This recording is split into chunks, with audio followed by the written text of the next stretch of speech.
Thank you very much. Let me first explain a little bit from what perspective I'm going to talk about supervision and governance in a complex society. Because I'm, you could say, neither a practitioner nor an academic, or an academic and a practitioner. So I will take the latter perspective today. And indeed, my background in academics is that I did a PhD on uncertainty and a monetary economy. And in that process, stumbled on complexity. And it never left me after that. And the world was never the same after that. That was in the late 80s. And since April this year, I have a 1/5 chair in the complexity of financial markets and financial institutions at Groningen University. So that's the academic side. Then the practitioner side is basically twofold. I've been at the Dutch Central Bank several phases of my career, been a policymaker in that capacity, and nowadays I'm also a supervisor, be it an internal supervisor at LCH.Clearnet, which is an international large central counterparty clearing all kinds of financial and also non-financial transactions. So I'd like to talk to you indeed from different perspectives, and the risk that I run is that I will be incoherent. So I try to avoid that, but you may judge yourself that I was successful, because I think I have to tell something, both to the practitioners here and the academics, and to give away, let's say, the plot and the message immediately, so that it doesn't get lost in my further thoughts. I think that the message is that people who have to govern a system, or to have to supervise a system, a firm, a complex system, a firm, and a firm is already complex, and an economy is complex, and a financial system is complex. I think the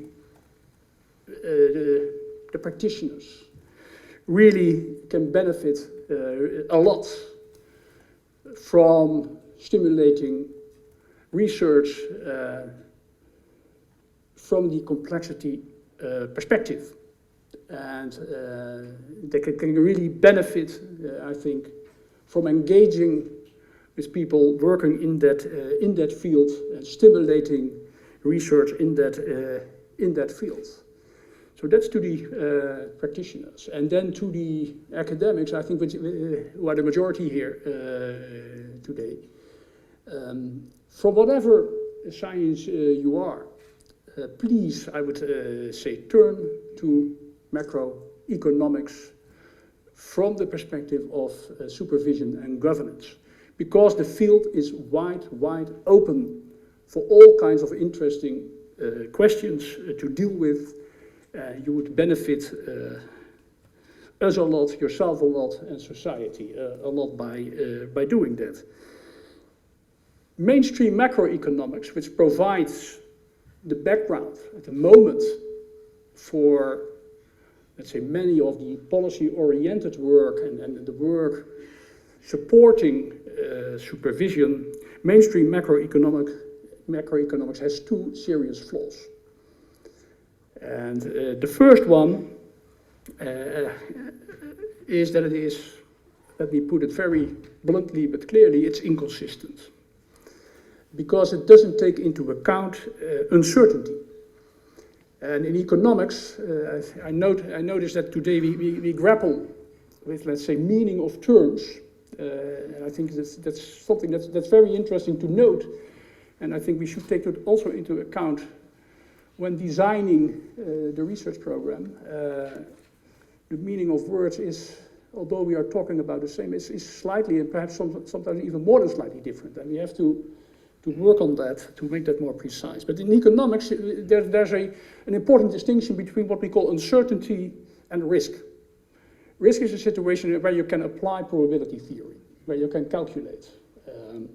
Uncertainty is a situation where that is not possible, because the number of potential outcomes of a certain action, the consequences of a certain action, cannot be known. You cannot have a full list of all the actions. And if you think a little bit, many of the decisions that you have to take in economic policy and in supervising a financial system or an economic system are more characterized by uncertainty than by risk. And the point is that this uncertainty cannot be removed. It's an inescapable element of our existence. And it matters. And it matters.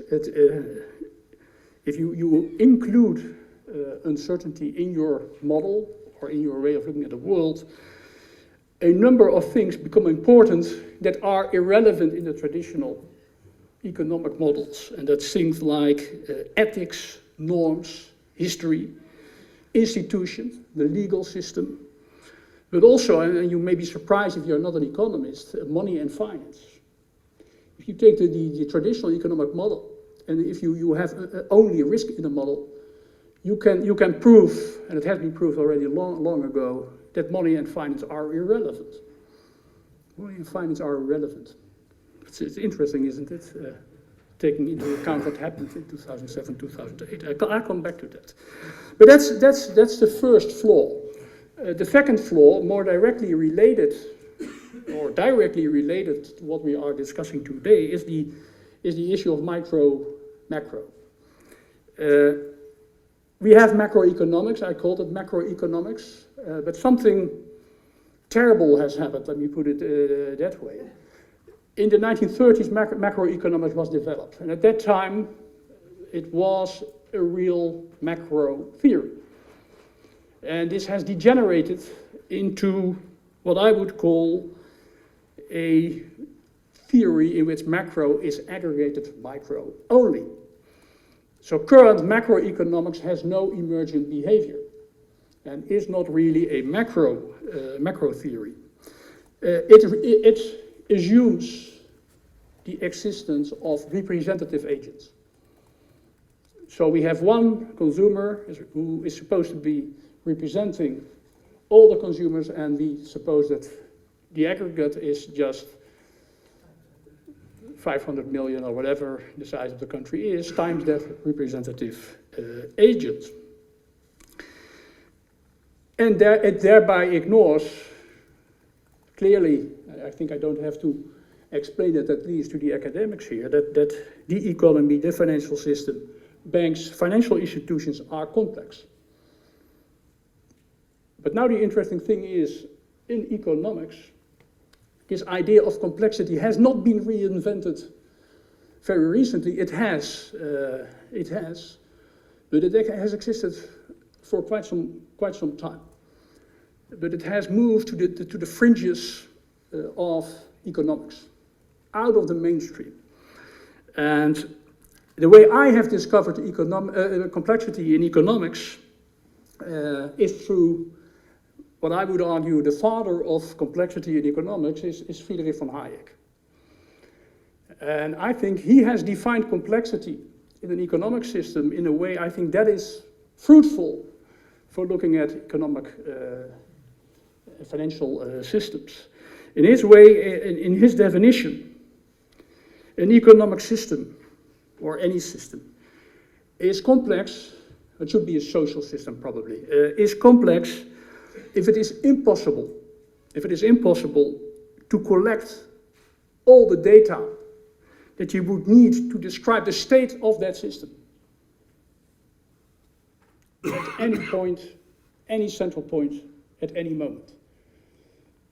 And he arrived at this characteristic of the social and economic system in the 30s, when there was this discussion on whether a centrally planned economy wouldn't work better than a decentralized market economy. And von Hayek was the great defender of the market system. because it was able to deal with all this dispersed information that in his view could not be centralized. So a central planner simply wouldn't have the data that he would need to have to be able to do the planning.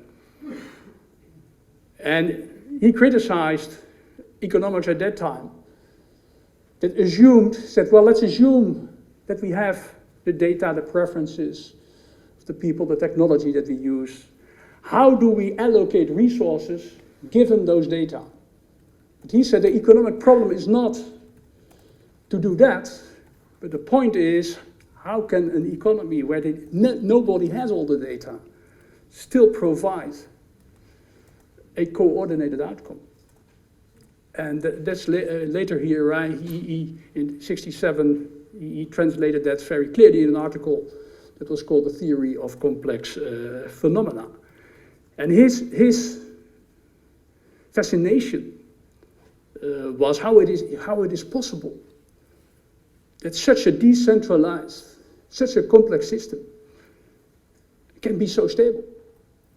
That's interesting. And even for Keynes, as you know, the father of modern macroeconomics, who dealt, of course, with the consequences of instability in the 30s, he in his great work, also raises the same question, that perhaps he should be more surprised that such a system is stable rather than unstable. So that's how I look at complexity, and these are the two flaws in modern macroeconomics, and then also in the basis of looking at economic policy, at supervision of economic systems, financial systems. Mainstream economics describes what I would call simple systems, and thereby it also has, that's also important, it has the pretense to offer policymakers a tool for control and prediction. It's clearly the pretense. Economics wants to be a science which has the pretense to be able to forecast and control in rather great detail. Financial supervision was based on the assumption that if individual institutions, individual banks, it would be sound, that then automatically, as it were, the question didn't even arise, that then automatically the system as a whole, the economy as a whole, and the financial system as a whole would be stable. If you want to describe the policy framework, let's say over the past 30 years or so, this was a very important element in it. We focus on individual institutions, we ensure that the individual institutions are stable, then the overall system is stable. And then the financial crisis of 2007, 2008 struck.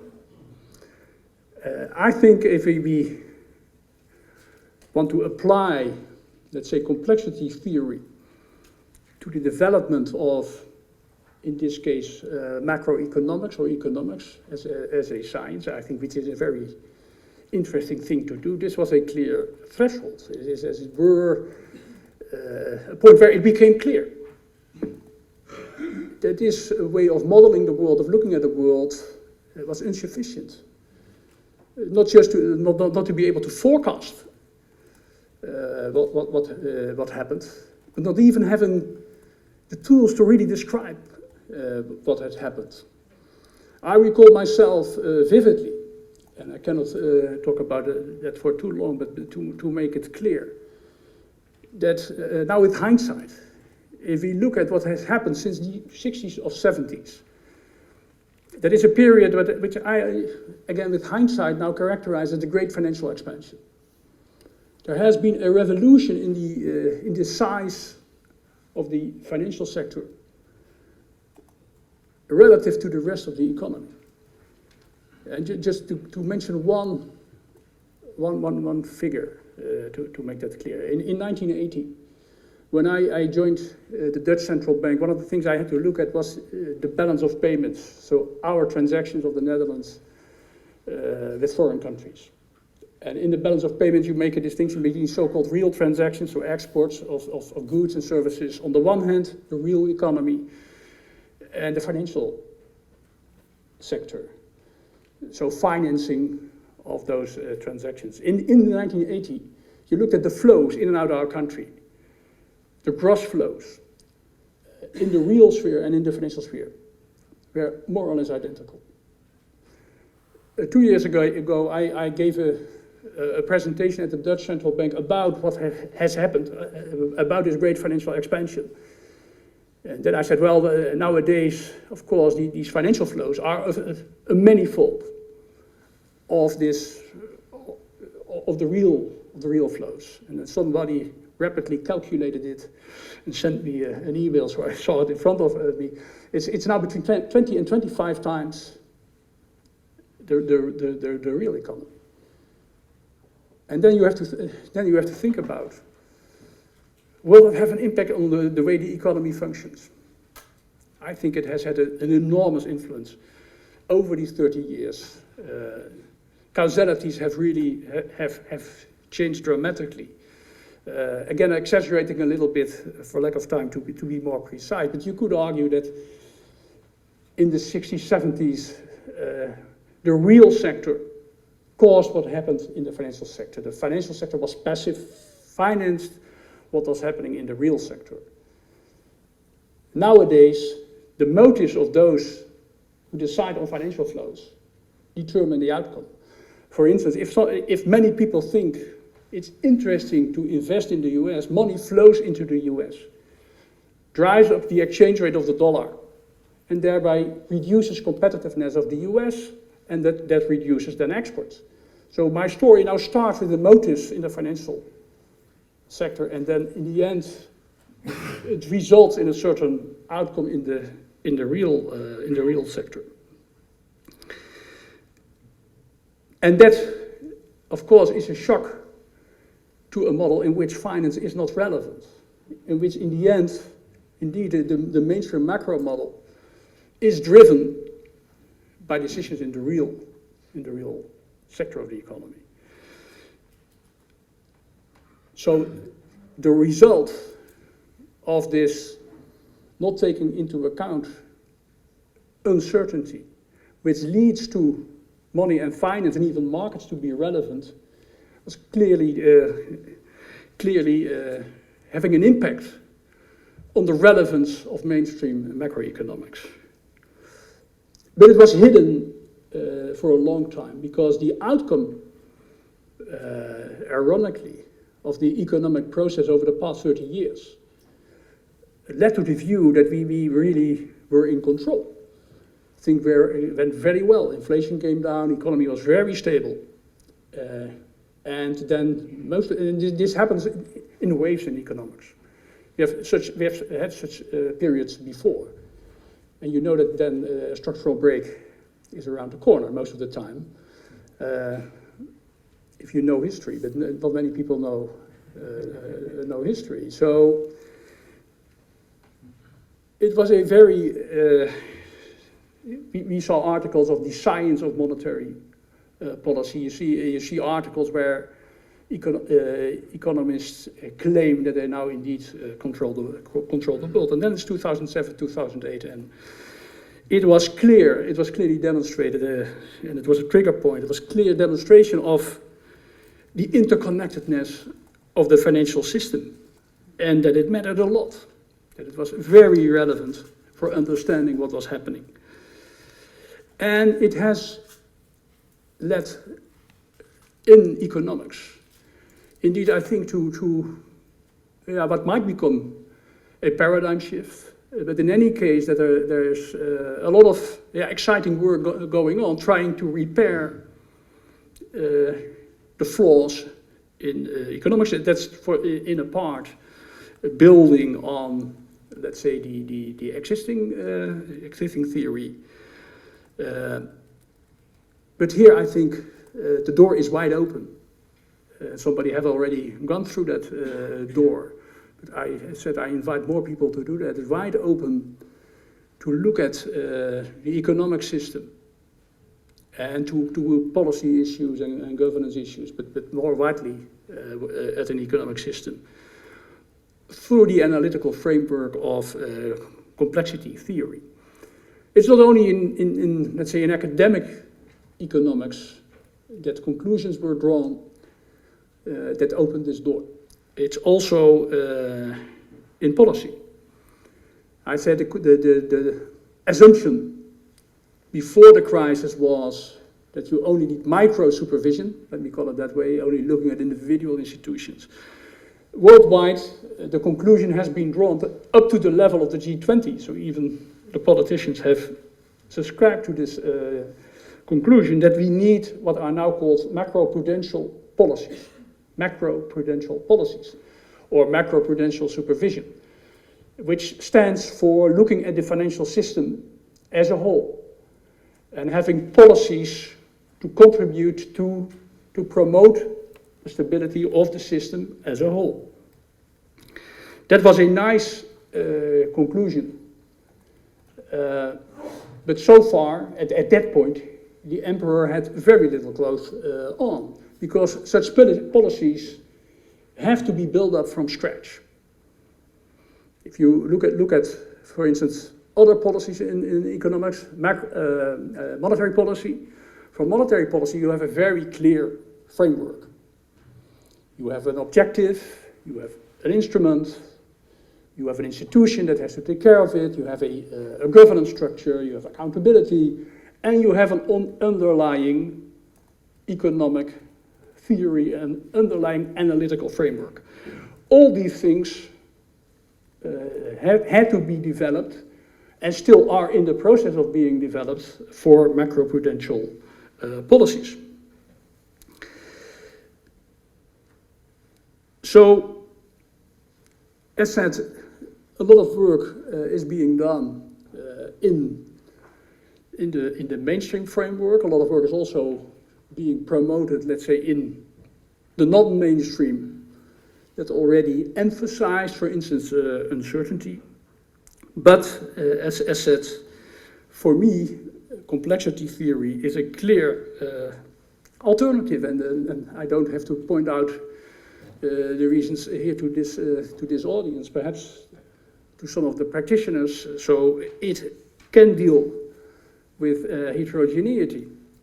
It can deal with interconnectedness. That's the core of the theory. It offers a tool for developing concepts, a different language, a different perspective, and it matters. It really matters. You look at other things. And let me mention a couple of examples, and I think a number of them were already mentioned by Roland before the break, perhaps something in a slightly different context. But for instance, one thing where I think thinking has to be radically different, and starts to be radically different, is that we have to move from diversification to diversity. In the traditional economic theory, also in investment theory, portfolio theory, it is very important for your portfolio that it is diversified. But this theory is a micro theory. So it looks at the portfolio of an individual bank, pension fund, individual. Well, and indeed you can show that not putting all your eggs in one basket, as it is usually said, is helpful if you look at it at the individual level. But again, for this audience, if you have, and I'm now deliberately exaggerating, but it's one of the interesting questions is, to what extent am I really exaggerating? I would be very interested in having analysis and research on that area. What happens if we have an economy, and again I exaggerate, where all the firms use exactly the same risk framework, have exactly the same portfolio, A worldwide, very much diversified portfolio, but very much the same. So that we have indeed identical firms, and that indeed the theory of the representative firm holds. But what does it mean for the system? Again, this is likely to be a very fragile system. And my hypothesis, let me open the door for further research and for this being challenged, that over time, it may well be that indeed the economic system became very much more diversified, but at the same time far less diverse. And that this is one of so that the fragility of the system has grown very strongly over time. But it's an interesting issue for research, but in terms of language and focus, this has already been quite a change. I was discussing changes in perception, and that it really matters if you adopt a complexity framework. I mentioned the importance of buffers or redundancy, if you would like to put a more general term. The interesting thing is if you look, let's say, at capacity utilization in economies over time, even in the very good times, there are very few economies that have a capacity utilization that goes beyond 85%. So redundancy is a characteristic of a normal economic system. But there was in traditional theory, there's not much eye for it. And indeed, there is a kind of a trade-off between efficiency and redundancy. But certainly in the run-up to the crisis, this was not perceived as a trade-off. The objective was maximum efficiency and make your buffers as small as possible. And looking in the complexity framework shows that buffers may be important because they create response time. They create response time. Risk management. There I'm a little bit more concerned that the lessons have already been learned. As you all know, at the moment, we are in the process in Europe of creating a banking union. So that means that supervision will be centralized at the European Central Bank. And the European Central Bank is now hiring supervisors. They need 800 supervisors. And of course, they have also to think about how are we going to supervise these 130, a little bit less, banks. And they are now recruiting people, and they argue that people with experience in risk management have a plus behind their name. I think maybe, but here again we may have an example of trying to win the past war. Because as said, in economic systems and also at firm level, it's not about risk, it's about uncertainty. And that's why I also mention this uncertainty in combination with complexity. Because I hope that we will have academics who not only will use, let's say, the complexity framework and apply that to the maximum extent possible to economic system issues, but that they take into account this uncertainty at the inescapable uncertainty. And then, why is this uncertainty inescapable? Let me put it that way. Because I think it's a logical argument. The first argument is that we cannot know what we will discover, let's say, 10 years from now, by definition. If we would know it, it would not be a discovery. So we cannot know what we will discover in 10 years' time. If you take decisions, for instance, an investment decision, you will sometimes have horizons that go well beyond 10 years, maybe 20 years, 30 years. So the consequences of the decision today are, by definition, influenced by things that you cannot know. So we have to deal with that uncertainty. And the good news is that this is not new. We have done that for ages. And we have we found certain responses for dealing with that. So focusing on how to deal with a complex and uncertain system, I think should be high on the agenda. So let me elaborate that a little bit. How would all this fit into, let's say, a program which has as a title, Getting to Grips with Complexity? I would say wonderfully to start with. But I see two elements in that program. And I very much hope that both of the elements will be there. I'm not so interested in whether people will focus on certain detailed questions rather than others. My view has always been, I've been managing research departments in my life in the past. What I found important and where I hope that I would create the best opportunities for getting the results that you can, alas, never predict, is to create the right conditions and setting, let's say, very broad objectives and kind of framework of against what background you are doing the research.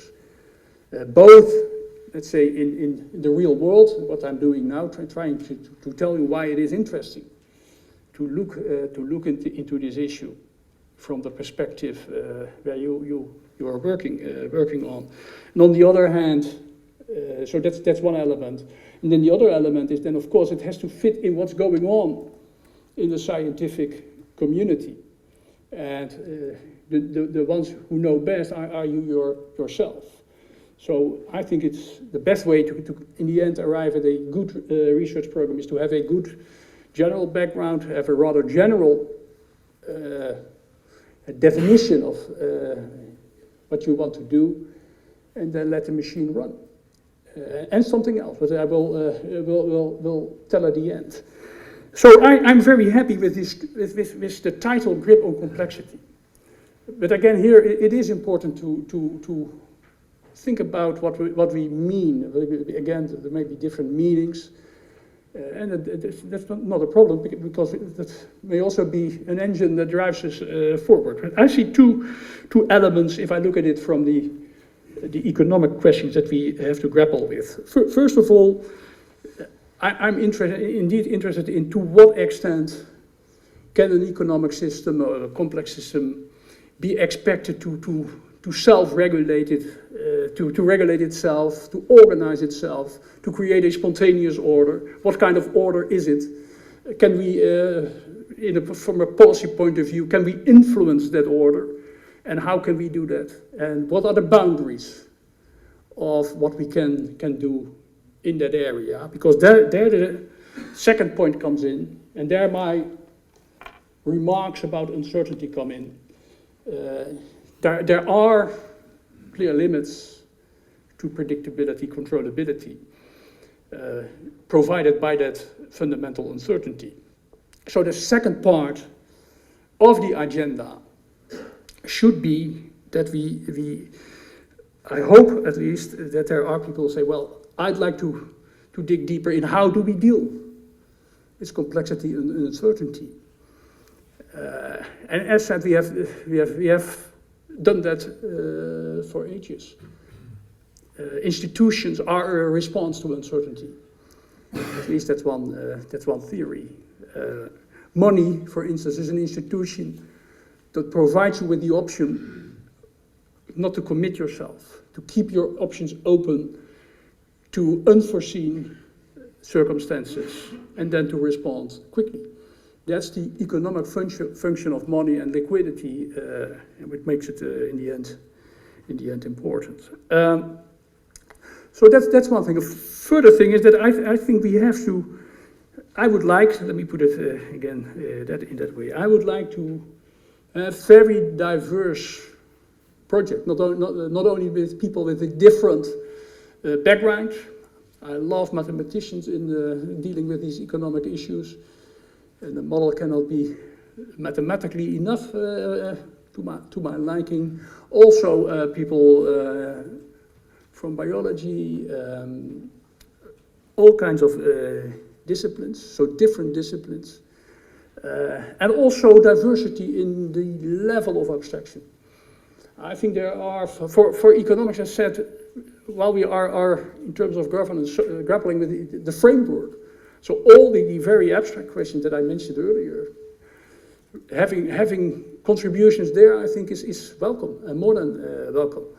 And it's also true that I know from, at least for economic history, that even if you try to target your research at certain very concrete questions,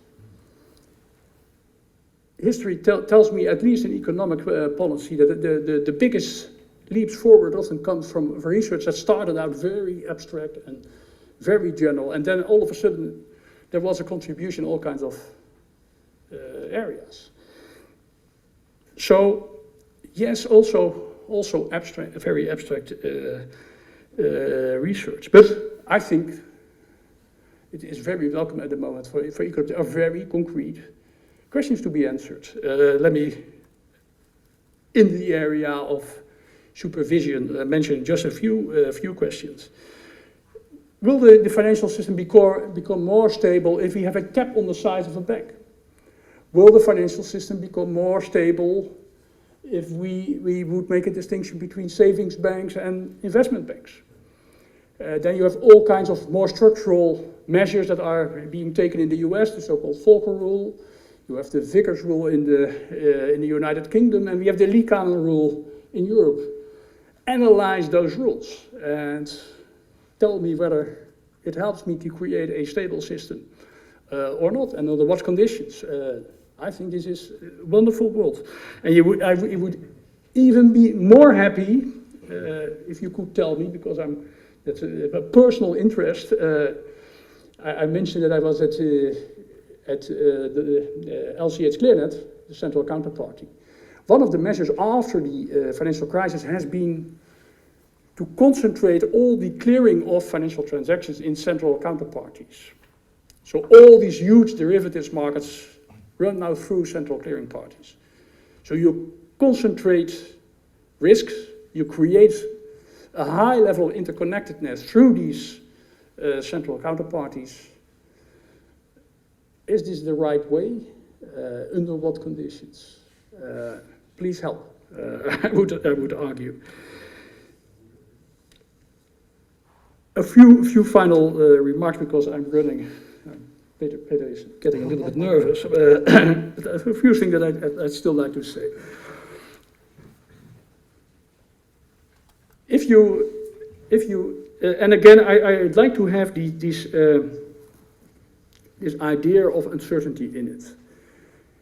And as I told you earlier, I've been dealing with that issue since the early 1980s. And the response that you get from policymakers and academics working in the mainstream is twofold on this uncertainty. If I make the logical argument, there are quite a number of people say, well, you may be right. But the first thing they say, well, is it relevant? Then I try to explain, but I think it's highly relevant, not only for how an economy functions, but also for the methodology of academic research. Then their response is try to make the unmeasurable measurable. So try to turn uncertainty into risk somehow. This ends in high frustration, because it is by definition impossible. The second response is to turn away in despair. I think, and that's a pity, because as I said, I think we have been grappling with this for ages, and we have managed to create or to arrive at economic systems that were both able to grow very rapidly and to be on balance very stable. As I said, the fascination should perhaps be more with the stability rather than the instability. And how did we stumble on the approach of being able to do that? So here we have to move, because I mentioned somewhere the ECB and banking supervision. Here we have to move beyond what I would call traditional risk management and starting to think about how do we deal with a complex and uncertain financial system, and how do we promote, contribute to its stability.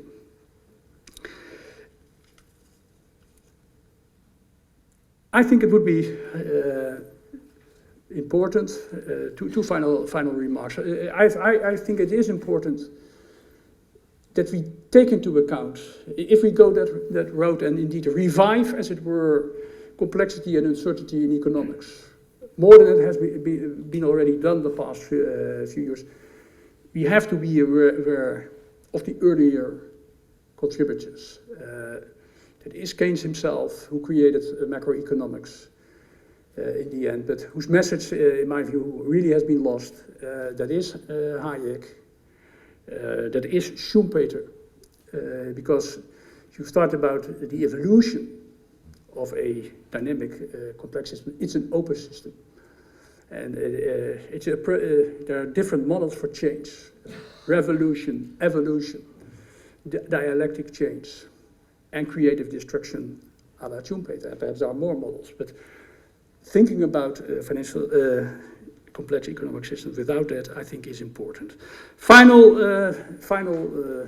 remark, listening again to the, I think, very interesting exchange of views that we have today. I think in the program, I think it's not just a matter of selecting a number of projects that we hope are the most powerful. But my feeling is that with this framework of complexity, and I know that this has started 20, 30 years ago in Santa Fe, perhaps, but it still has a lot of potential to develop. And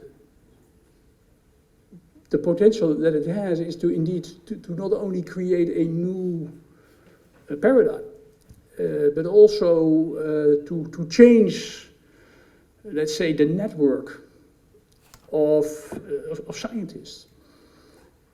It offers the opportunity of people to connect with each other who were really operating in very different fields. And that's now we can remove the barriers. And to a certain extent that has already happened, and it is happening.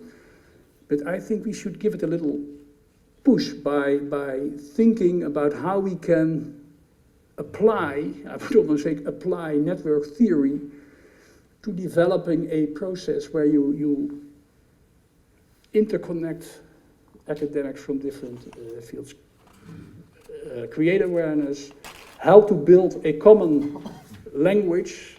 I found a discussion about the meaning of things. I think this is very relevant and important to continue to do that. Build a new network, a community, whatever you call it. And I think it is important, and that's to the practitioners, but also to the academics, that they engage in this network, that they are part of that network, link themselves in this to this community. And I think we have to find a way to make that a part of the program. And if we do that, I think wonderful things can happen and grow. Thank you very much. Thank you for a wonderful contribution.